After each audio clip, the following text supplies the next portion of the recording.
Jeg har taget et light coach forløb her hos Birgit Emdahl i Søborg, Stjernen i Søborg.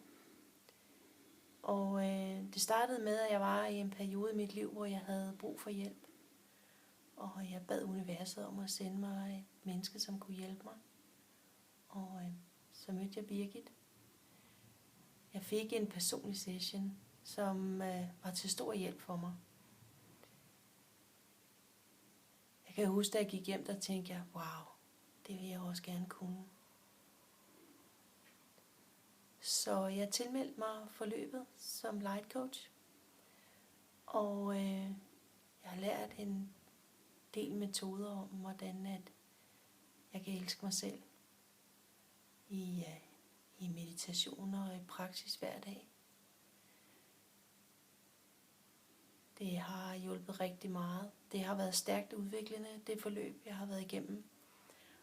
Og en af de ting, som var en del af udviklingen, det var at få adgang til mit højere selv, sådan så at jeg får adgang til Akasha-arkiverne, til livskontrakter. Jeg kan anbefale, at man tager det her udviklingsforløb, og det har været stærkt helende for mig.